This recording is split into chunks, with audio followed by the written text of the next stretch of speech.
Hello, everybody. We're here Wonderful. on I'm the Sael.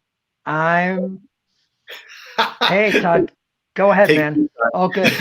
No, go ahead. I just wanted to welcome everybody. This is our second Catalyzing Conversation, and we're still getting the bugs out. So I'm really happy to turn over things to Sael here, the organizer and brain behind the creation of the Catalyzing the Future event. Over to you, Sai. Sorry about that.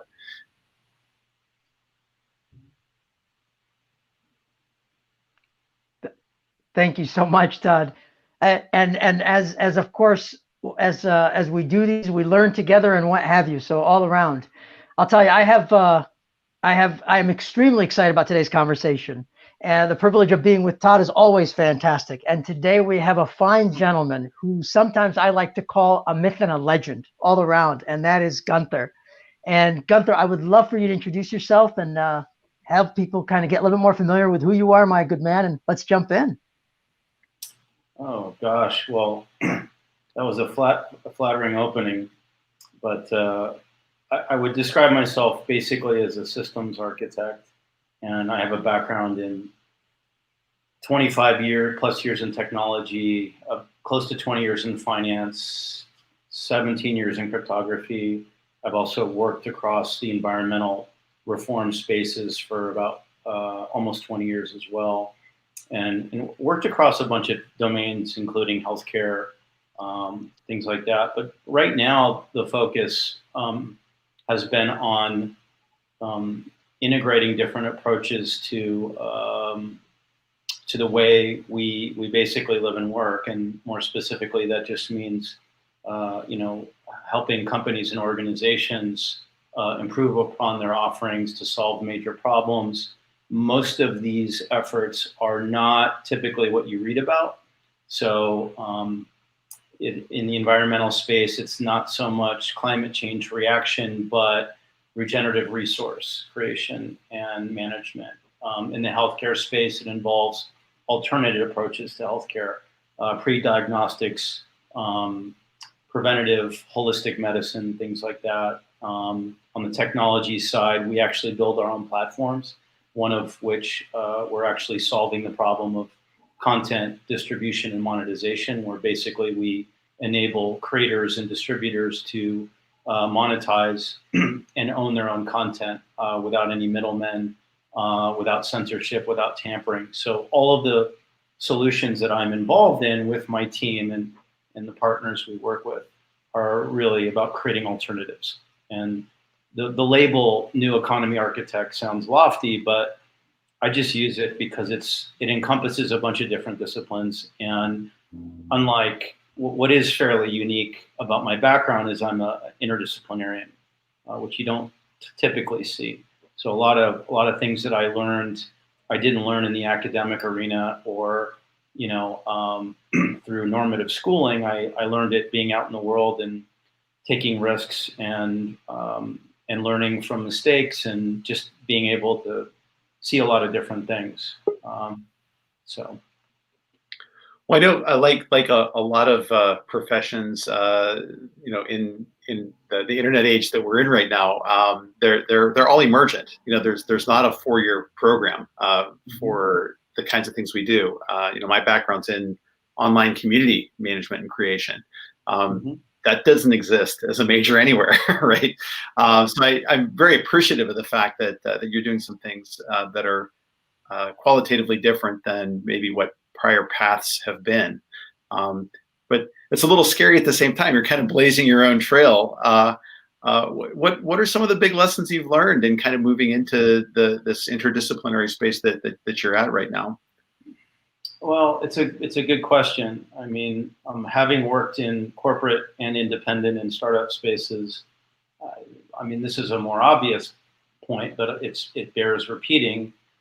People are afraid of new ideas, but the way that comes out across these different domains is a challenge, and we're basically restricted by mental models that are mostly dialectic in nature, meaning problem, reaction, solution. We typically don't frame problems in a whole system sense to then react or respond to them appropriately, and then to also think about or design solutions in terms of what's possible. And I would say that possibility thinking has largely been designed out of our institutions and our educational centers, which is a challenge, because if you're dealing with more reductionist approaches to seeing the world and then operating within it in that manner, it's difficult, especially since there are so many glaring interdependencies and complexities in the world now, probably more than ever, and you have to be able to think that way. It's because if you don't frame things in the right way, or at least in a more holistic way, looking at things with various sets of outcomes, you typically cause more problems than you solve. So that's one of the things I've seen over time in spades.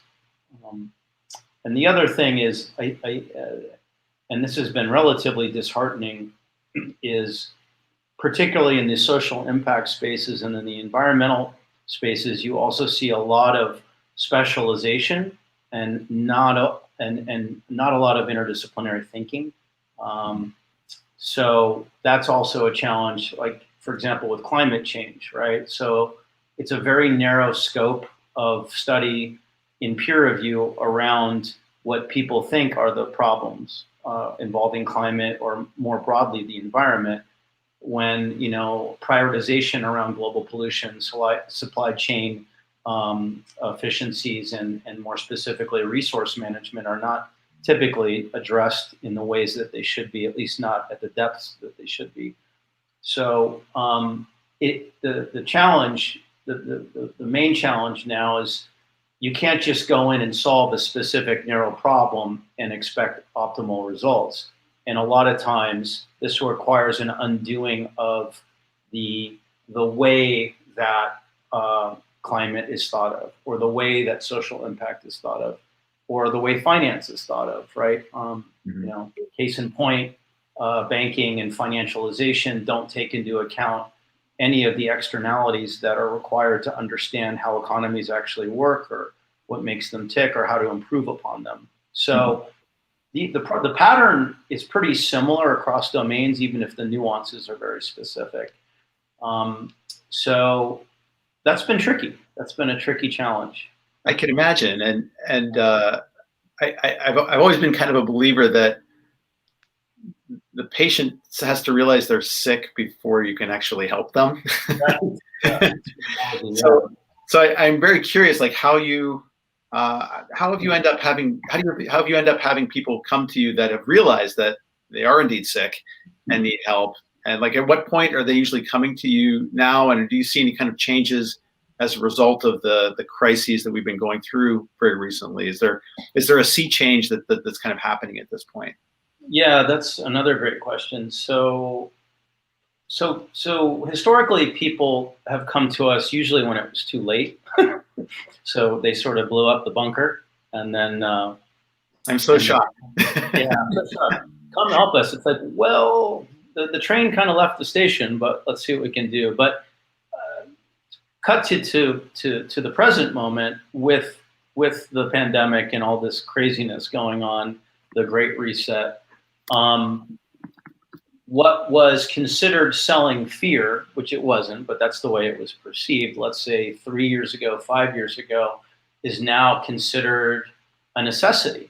And I don't ever tell people, I told you so. It's not about being right. It's about being accurate as much as you can be, and being and anticipating as best you can, right? So now, with supply chains decoupled, all the normal risk you're going to find with the environment, health, and finance, now people are in our networks are coming to us and saying, okay, I kind of see what you've been saying for the last 10, 15 years, and here's what we're thinking about. Can you help us? And we're a small group, so the good news is we don't take on a lot of projects. I mean, our business is comprised of basically two things. One is contract work, which we like to do because we get to see a lot of things on the ground. And we only do about 3 to 5 projects at a time, and we're selective about it. And I don't say that with any hubris. We're just selective because we have to be from a resource standpoint and a time and energy standpoint. And then the other thing that we do is we build our own technology. So that's our business. So now we basically we try to be as selective and discerning as possible as to the types of projects we take on. Obviously, they have to have ecological and social merit. If it's finance, we really have to look at, are we building towards, the old system, or is this something that can help liberate the current system? Is it a viable alternative? We look at all those factors in our assessment, and then we, even if there's a lot of unknowns, we'll just go and do it for the learning. It's almost like getting paid to learn. I mean, you're doing more than that, but that's really kind of what it breaks down to. So yeah, with COVID going on, everything that we anticipated has accelerated. And given that we as a group, we work virtually, and I've been working virtually for 11 years, it wasn't any big deal, to see this transition. We were prepared for it. And now it's a matter of working with people in capacities where they may have discomfort just in terms of communications channels or even working styles. But people adapt; they learn pretty quickly, and it's fascinating. One data point as a group, I started Novena 3 years ago with my partners, and save for a few in-person meetings, we've done literally everything digitally. Everything from onboarding, the relationship development, to transactions, to doing the work. And, one part of the trust factor is just the reputation you build. All of our business is basically word of mouth, which is good. We prefer that. So we don't go and, capture leads online and do all that stuff. It's all word of mouth. And then working virtually is just a matter of being open and transparent in your communications and delivering value and exceeding on your promises, which should be a given. And it's worked out pretty well. So, yeah. Well, you've clearly been doing the virtual work or remote worker, kind of role for a long time. I've certainly been in that boat. Sai, I expect, has been to an extent. But this is new ground for a lot of organizations, and it's kind of a panicky space for companies that were used to working in hierarchies and used to having that face-to-face interaction. I mean, there's considerable anxiety. It seems like around that. Well, you can't sit on your hands anymore. Yeah, right. So while you may have the comfort and the creature comforts and ease and convenience of working from home, you also can't. You have to be highly efficient, and your productivity has to be there. So there's no getting around that. So self-responsibility is a huge theme that people are kind of confronted with, which is not to say that people aren't responsible, but you have to be more responsible now. And then this totally redefines leadership, because you can't just expect people that are going to be able to lead without working and building capacity within themselves to do that, right? So it's not like in days past where you go into an office and you're either giving orders or somebody's giving you orders. It's not like that anymore. The collaborative aspects are amplified. Leadership in the form of self-possession is really key. And then knowing how to, deal with different personalities and to be able to buttress or support them according to their personality traits without coddling them or on the flip side of that, being too controlling or coercive. You have to be mature. I think maturity is a big word to kind of lean into there, because we live in a very immature world. So you see this showing up in the workplace and of course at home. And to lead and to manage and to steward resources and get shit done requires a lot of maturity and responsibility. So I think everybody's being confronted with that now. Yeah. Si, I see you were having a few internet problems earlier. So glad you're able to rejoin us. No, I appreciate the flexibility all around, and I by all means have been eagerly waiting to catch up with Gunther and what have you. Gunther, I would love, actually, there's one element that you mentioned very eloquently, the whole notion of liberating the current system. And there's a lot of people that take and I really, really respectfully want the world to hear your voice on this, because you take the perspective of liberating the current system. A lot of people talk about destroying the current system and creating a new one. So I would love kind of the perspective that you can share with the world. Well, I look at it as a plus and not an either or. So there are a lot of elements within the current system that can be used, and you can use them to either improve upon systems in a pretty radical way, or you can, alongside of that, you can create alternatives. So I'll give you an example, like with the digital currency space. So of course we've had a whole movement in blockchain and DLTs. I was a part of that, of blockchain and DLT development and cryptography well before the blockchain came around. But the point being is that we saw the writing on the wall for the financial system years ago. I mean, most people with half a brain did, but it's a plus and, because behaviorally we've transacted with money or similar units of account for over 5,000 years. And the second part is, with codependencies and such a deep reliance on current monetary systems, you can't just throw the baby out with the bathwater and expect people to be able to adapt or survive, for that matter. And then the third part of it is, it really reframes theory into applied territory, meaning that you can't just make the same economic or financial assumptions about money, markets, economies that you would reading from a textbook. You actually have to go do the work on the ground and see the different, the different variable conditions that exist around the world, and see the patterns and see for yourself how the system is breaking down, and where it can be improved, and where you can, like I said, build alternatives alongside of it. So in our work, I mean, we've done work with central bank digital currencies. I mean, I know people that were either a part of the central banks or still are. I know people in private banking. I know people in investment banking. I know people that are fiercely independent of those things. And I value all of their work in different ways. And I think that kind of diversity is important. So when people say stuff like, well, we got to just burn down the financial system, I say, well, whatever part of it you don't like, it's destroying itself anyways. So, you don't need to focus on that so much. Just look at why those elements are breaking down in more detail. Try to understand the mechanics and the interrelationships between the old system and elements of the new system, to then kind of find a grounding point for your own work. And if you can do that, I think that's a really good place to anchor yourself.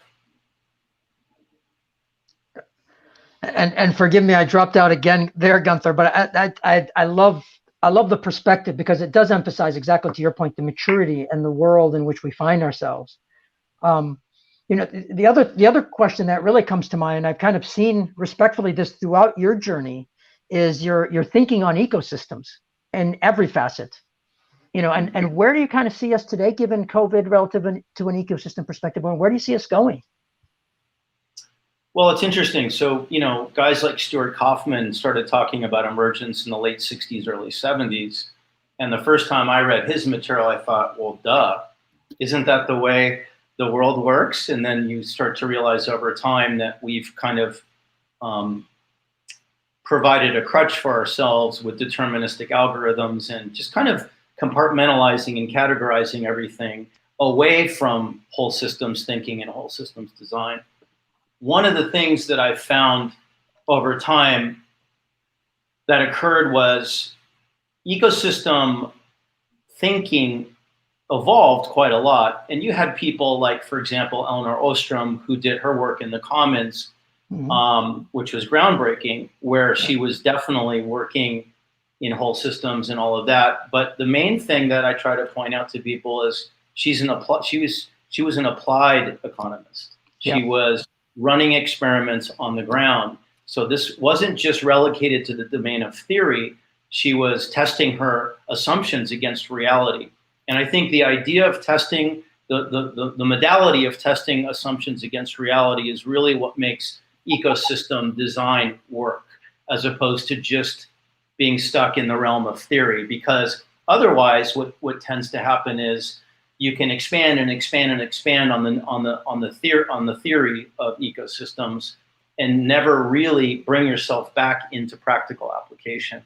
And I think that's a problem everywhere, but particularly with ecosystem design. So, the other part of that too is a lot of that's driven by ideology, which is understandable. I mean, everybody is going to ascribe or anchor themselves in a belief system, whatever that is, largely dependent upon their upbringing. But I think to be agnostic is difficult. And to also test ideas agnostically is a challenge particularly if you are governed by a fierce ideology.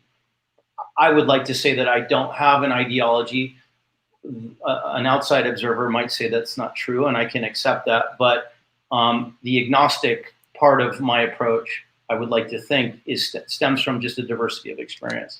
So I think for ecosystem design, whether you're in ecological restoration, or you're doing product ecosystems, or you're doing digital currencies, I think it really behooves you to expose yourself to as many different domains and areas of discipline and expertise as possible. I think it's critical, especially right now. So, yeah. And definitely as an observer, I mean, over the years, we've known each other for some time, and I've been I don't know what to call myself, but in awe as an observer. You truly have exemplified the degree of being agnostic as you've traversed that path and that journey. I mean, it's very vivid from my vantage point, to be very honest with you. So tremendously appreciate that.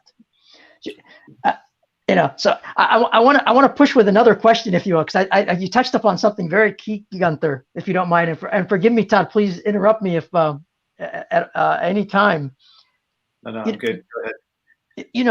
The crisis itself is a catalyst, if you will, relative to the crutches and that we've built up relative to touching reality. So we've built all these crutches, and now the crisis is forcing us to confront those crutches as we confront reality.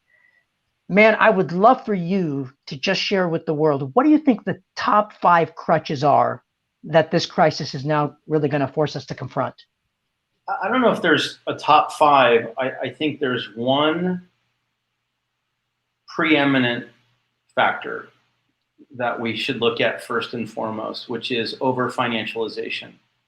And what I mean by that is, over time, and I would say certainly in the post-industrial era, or the industrial era since World War II, when we were maximizing efficiency gains across every supply chain and then financializing them with different instruments. Over time, what accelerated was a further and further separation from the actual resources that were extracted and used to create a financial instrument to begin with, and the transactional or the transactions around those resources. Doesn't matter what industry it was.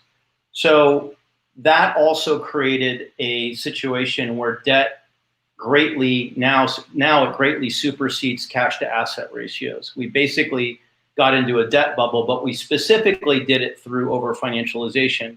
And then the other piece to that, and this is where distributed ledger technologies, blockchain, some blockchains, and ledgering systems in general come into play, is in providing the real-time amortization of risk. So if you think about, if I financialize something, like let's just say it's a renewable subsidy or an energy product or an agricultural product, whatever it is that has value in the real world, and I create this instrument and I don't take into account all the externalities, all the different variable factors that are involved in the creation of that product, to include the labor, to include the production and delivery of that thing, and of course its impact on the environment and society, I'm actually increasing the inherent risk of that offering. And this is the thing that people in finance or at least traditional finance have totally overlooked, because they were going for margin.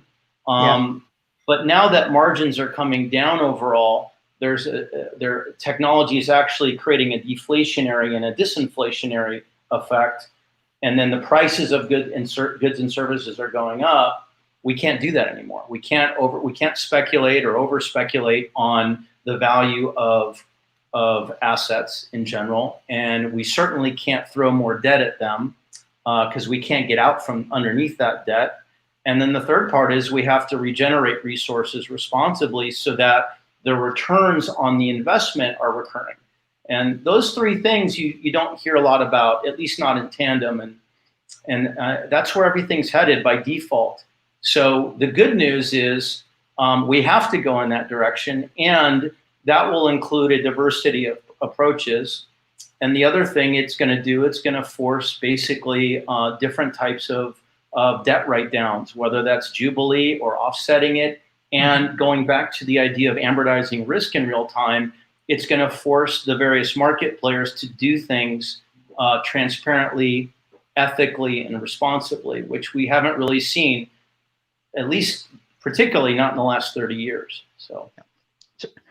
So is the crisis, or is the current time, my friend, sufficient to cause that breakthrough, to really, really cause that breakthrough? Well, look, I mean, people typically don't make significant, paradigmatic or seismic shifts until they have to. So we're looking at about a 10-year downturn. It's not even a recession. It's more of a depressionary downturn. And I'm not the only one saying this, of course. But what that means is the fallout this time is going to be so great because it's systemic, and you can't stem the bleeding. You can't put a Band-Aid on a broken leg anymore, to the extent that with supply chain decoupling, with businesses shutting down or being gutted or furloughing and layoffs, you can't ignore those details. And then the financial side of it is you can't invest in businesses that can't sustain value. So these approaches have to come into play if we want to sustain the economy in the transition, and then, of course, going forward.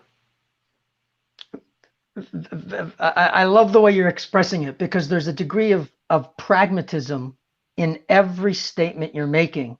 And respectfully to all the people out there, I hear a lot of things about, we have to be more mindful, or we have to be more, aware, or, all these respectfully just facades that aren't necessarily cutting through to the actual issues, where you're truly cutting right to the issues and solutions that are necessary. Man, what message do you have for leaders out there? I mean, what would you tell them with the world that you're painting? What would you say to them? Well, I think there's I don't know if it's an axiom, but I would consider it an axiom, and the axiom is as follows: real assets, particularly natural resources, are the greatest hedge against inflationary risk. Inflation, deflation, pricing, hyper-inflated pricing, deflationary remittance, all that stuff. So if that's the case, and it is, at least historically it's the case, then you have to reinvest in the middle market. And if you're running a company, you have to think about how you are doing that within local economies and communities. You just have to do it, because if you don't put resources back in the hands of people that would potentially buy your product, you're not going to have customers anymore. Now, this wasn't necessarily the case 5 years ago, although we started to see in many industries this decline, but now it's definitely the case. Something like 75% of small businesses in the States over 28 years have shut down. Over 50% of businesses overall have shut down with less than $10 million in EBITDA. I mean, that's unprecedented. We've never seen those kinds of numbers ever. And of course, the economists aren't talking about it. And then you have to factor in, everybody talks about unemployment rates. Now, to Trump's credit in the States, and despite whatever people think about him, he did raise industrial wage growth by about 4% per annum since his term in office, while overall in aggregate, we've had less than 3% of GDP growth over the last 13 years. So if you look at the last, let's say, 6 or 7 presidential cycles, Republican, Democrat, doesn't matter. We've had that steady decline in combination with a decline in purchasing power overall. So what I tell, CEOs and people running companies, it's like, just think of your product as a vehicle for getting people to participate in its development and where you're going to share in the revenue, because in doing so, you're going to keep those people as customers. It's a pretty big departure in thinking for them, but it's the reality. And, to their credit, a lot of people are starting to see that. Because again, the elephant's in the room. It's right. Yeah. It's right there. You can't ignore it. Yeah. Exactly. And I know, Todd, I'm capitalizing on all the time here. I got one more question before I turn it over for your element, man. And Gunther, to the individual, respectfully, the individual that's out there, right, within a company, struggling perhaps, or out there, what wisdom do you have to offer a man relative to being relevant and having an impact in the world? I can only speak from personal experience. I try not to, prescribe things or preach to anybody. Everybody's different. Everybody has their own trajectory as a person, as a soul. So I try to respect that as much as possible. I know for myself, when I was in corporate jobs, I learned a lot, but I was miserable. And I finally decided in 2011, after already having been an entrepreneur for many years and being on my own in different stages, that I just wasn't going to go back to that ever again, because it's soul crushing. So now's the time. And I know it's hard for people. I don't have the same household responsibilities that most people do, probably due to the nature of my work. I've had a pretty unique work life, but I get it. I get it. If you have 4 kids and you have to support a household, you gotta make income any way you can. But I would say now more than ever, there's no job security working for somebody else. So if you can develop skills that amplify the things that you're already good at and also enable you to learn and constantly learn, you're going to be in an advantage, and you might find yourself in a situation at the very least where you're working with somebody, even if you don't own the company, where you're fulfilled and you're amplifying those skills, or you just go out on your own and do your thing. It has been difficult for entrepreneurs in the last 30 years.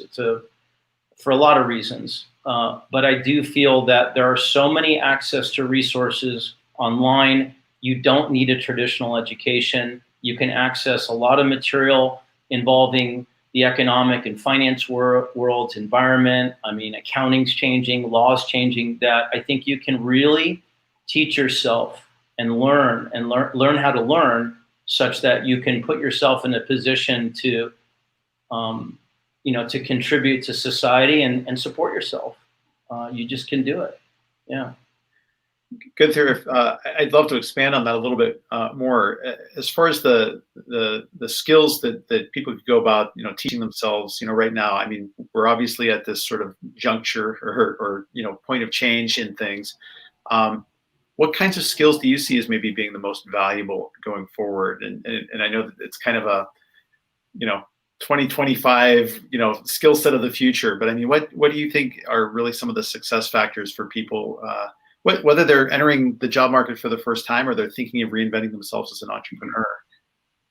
Well, I think it starts with setting a vision for yourself in the world that is not only about the acquisition of things, money, possessions, whatever it is. There's nothing wrong with, of course, with making money. I like to make money. I'm a competitive person, but it's having a vision where you can see yourself in the world, contributing to the world and making changes. And you don't even have to qualify that or quantify it as being small or large. It's just something that you feel intuitively aligns with your capacities and the areas of curiosity that you have. so that you can go and do those things. So that's a huge thing. So setting a vision for yourself, literally, and I don't mean like, and I don't mean that in a notional sense, like, well, I want to go save the world, or I want to go change the world. I'm talking about placing yourself physically in the world, and going through the machinations of what your life would be like with you making certain changes in it. And that's the difference. And then the second part of that is, of course, making the time to pursue skills to support that vision, and making a lot of sacrifices. I mean, we all have to do it. I sacrificed everything more than once to do what I do. And I don't, that's not a badge of honor. It's just, I think it's a requirement for life to have some sense of self-sovereignty and purpose. You just have to do it. Life is not fair and life is not easy, and that's the way it's supposed to be. And then the third part is when I say learning how to learn is a lot of people like to consume information, as much of it as they can, but they don't really know how to apply it in the physical world. And so I think it's really important to talk to people directly if you can access them, and just ask a lot of questions and learn how to guide the conversation in a way where you're actually really learning, and you're sitting with the information and then evolving that information so that you can apply things. Whether it's a startup or you're working for a company, it doesn't really matter. It's just, I think it's not just critical thinking that seems to be absent. It's applied thinking that's absent. Again, testing assumptions against reality. We can't make broad assumptions anymore about anything with the interdependencies and the complexities of the world. It's just not possible anymore. So, yeah, I'd say those are the three biggest things. Those are amazing insights, and I was relating to them out of my personal life as we went here. I won't bore you with the details of that, but I'm really interested in that question of applied knowledge and sort of how that works.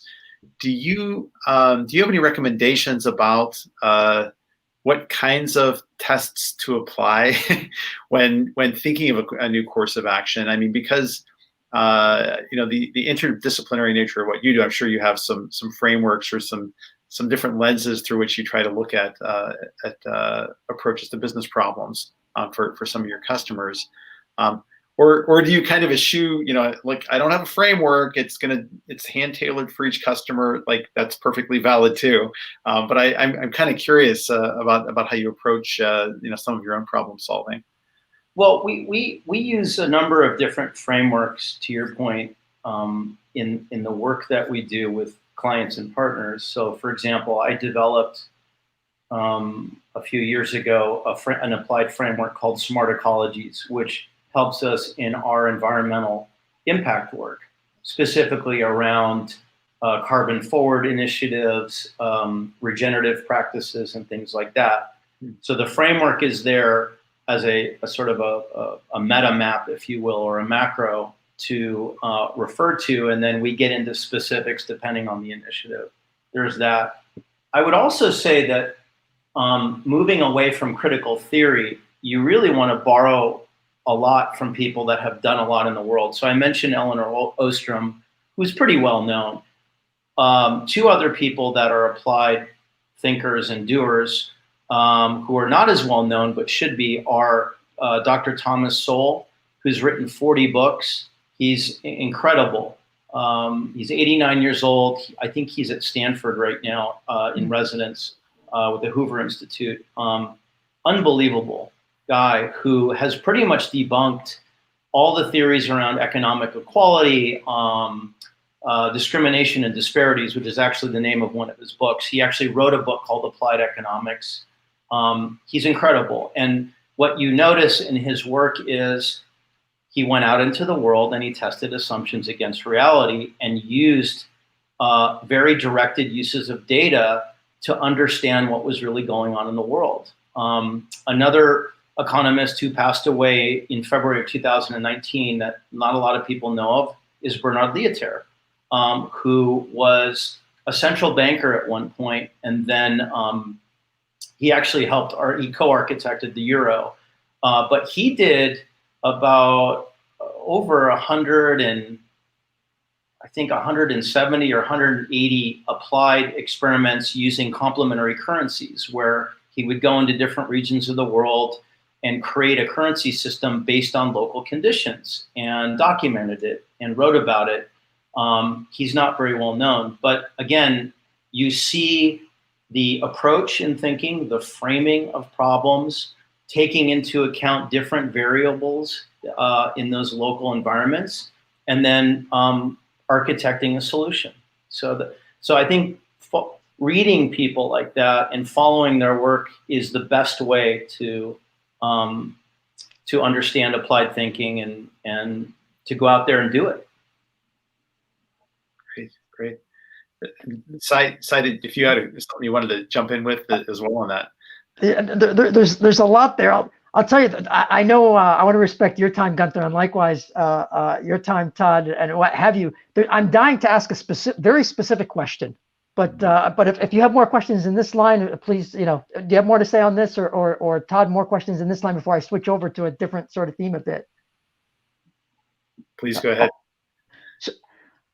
So, man, when we started this conversation, like I said, you truly have been a myth over the years. I mean, truly, and the impact, and you and I know. I mean, we've been in contact, and I don't say it lightly, but truly a myth. So I know that people listening right now and people that will listen to this recording, a deep question: what makes Gunther tick?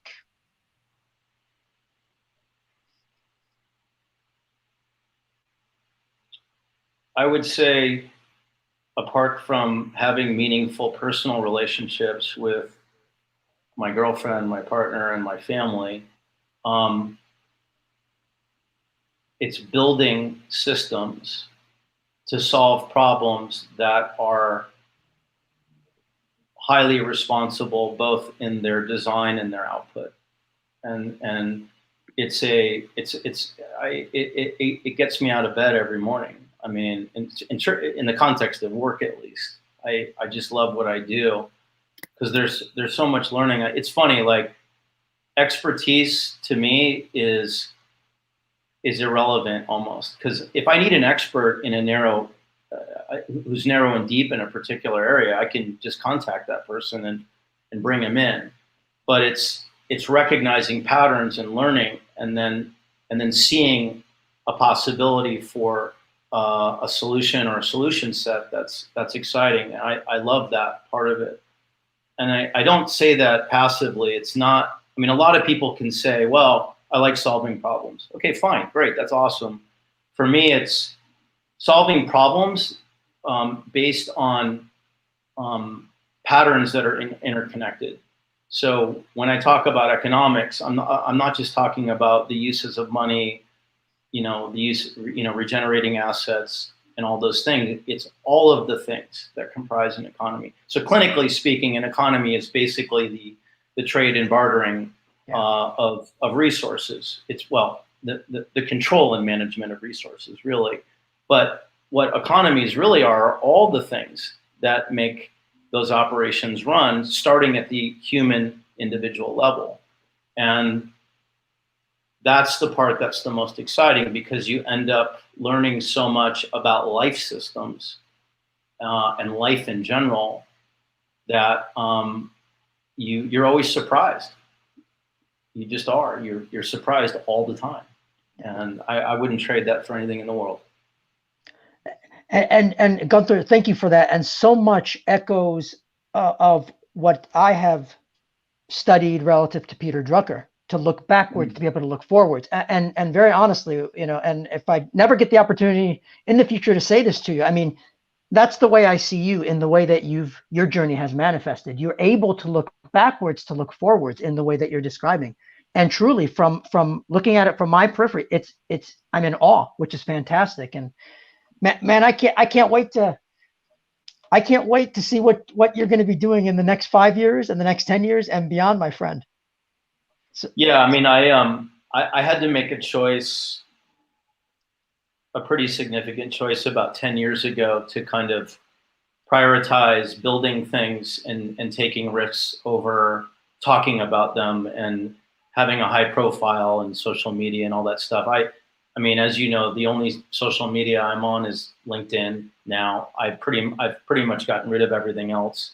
I don't have any published books. I mean, I've been featured in some stuff, but I haven't really done anything on my own in that regard, because to me, the most important thing is building and to do it without needing recognition, which is hard sometimes because a lot of times you feel alone in the world.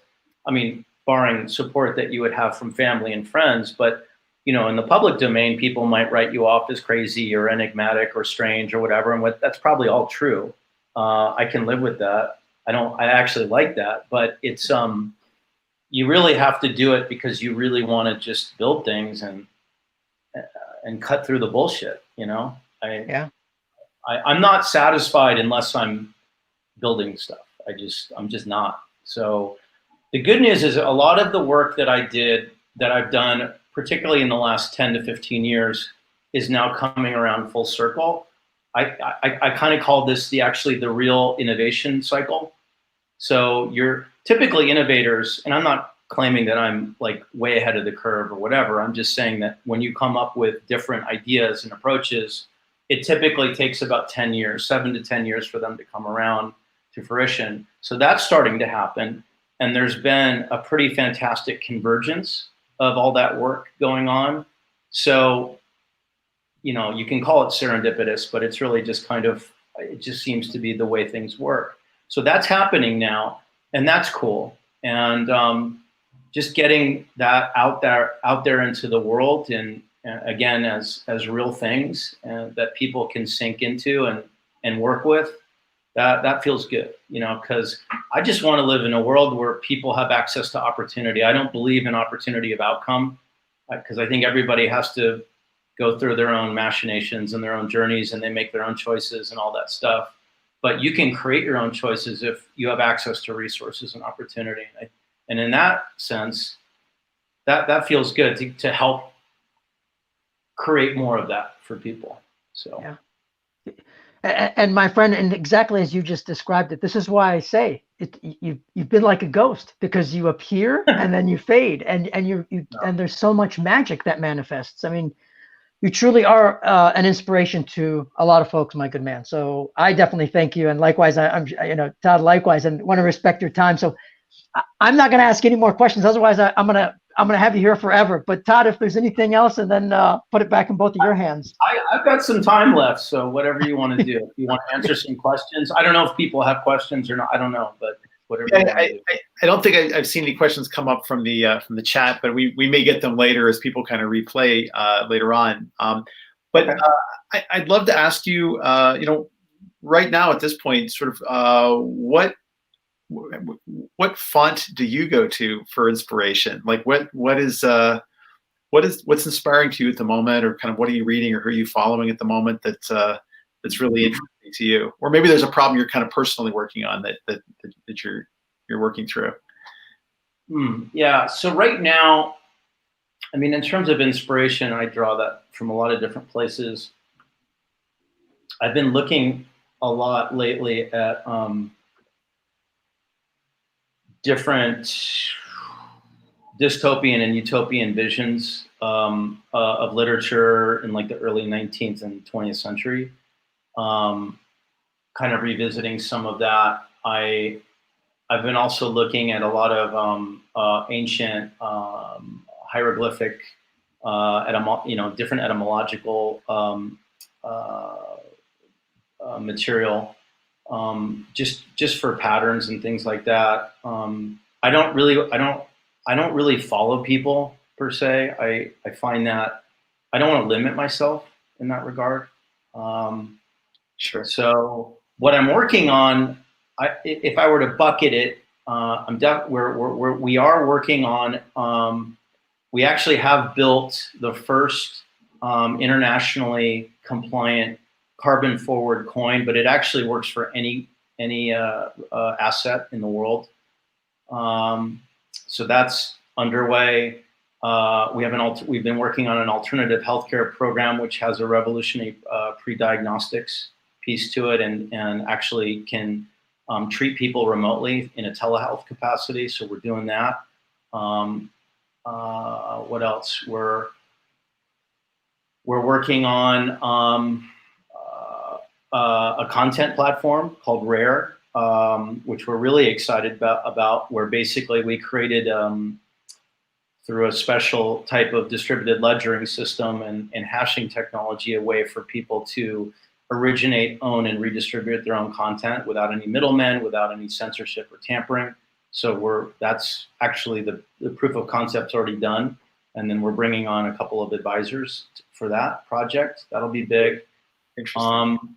And then just solving really big systemic problems, like big ones, like the future of money, the future of finance, we've been working on some regenerative agriculture projects, specifically around the design and development of alternative supply chains, which is going to be a big problem soon. The global supply chains have decoupled, but we're also seeing that there are a high possibility of food shortages, particularly in the major urban centers like food deserts. So we're figuring out solutions for that. Just anything that has huge systemic risk, we're working on big time. It's an incredible array of projects you just described. Yeah. I mean, just across disciplines. I mean, in amazing sorts of ways. So, really grateful to get the chance to know you a little bit and learn about what you're thinking about and what you're doing in this space. And Cy and I are both incredibly appreciative of time today to talk to us. And then I hope you'll be able to join us for the Catalyzing the Future event on the 30th. Is that going to be possible? On the 30th of this month, yeah? Yeah. I think so, yeah, absolutely. It's going to be wonderful. Cy, any kind of closing thoughts from your side?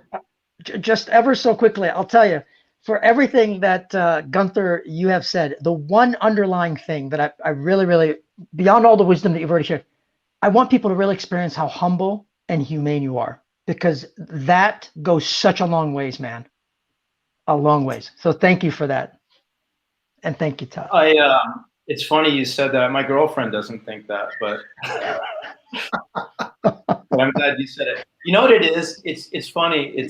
I think to operate in the world as it is now, and the world's changing, of course, you have to operate with a high degree of confidence. You just have to be totally confident in your abilities. That doesn't mean that you're arrogant or you're better than anybody. So I think over the years, a lot of my confidence was construed as arrogance, but I'm not really an arrogant guy. I'm just, my parents gave me confidence, and that's one of the things they instilled. And I think you have to have that in the world. And you can use your ego as a compass, as a guiding point, as long as it doesn't override your decision-making and your emotions and all that stuff. But I appreciate you saying that. And I work on that. That's one of the things I work on every day. I've been humbled a lot in my life. So. And man, believe me, and I love your confidence, and it's exemplified in everything you do. It's powerful. It has an impact in the world. It changes the world for the better for other people. Forget Gunther for a minute. But your humbleness underlies all of that. And I know I can say very openly, I have never, ever reached out to you and not have you reply back in one form or another. And that goes such a long way to being just a decent human being, even if just to say hello. So, man, thank you for making the time, brother. Well, thank you for having me. It's great to talk about these things. So excellent. All yours, Todd. No. Thanks, gentlemen. Really wonderful conversation. This was, I think, our maiden voyage of a long form catalyzing conversation, but I think it turned out really great. So happy that you're able to join us for this. If you hadn't heard before about Catalyzing the Future, this is an event about creating conversations to apply practical approaches to creating more positive, sustainable futures for ourselves globally. We are bringing together a bunch of really smart people like Gunther and like Sai to talk about these things from a variety of different perspectives. There will be panel conversations.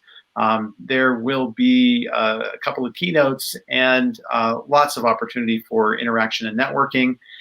And it will be an embarrassment of riches for everyone, is our hope. So if you haven't signed up yet, if you go to catalyzingthefuture.com and click on the register button, and you can very quickly get signed up for the event and be ready for the live stream as it happens on the 30th.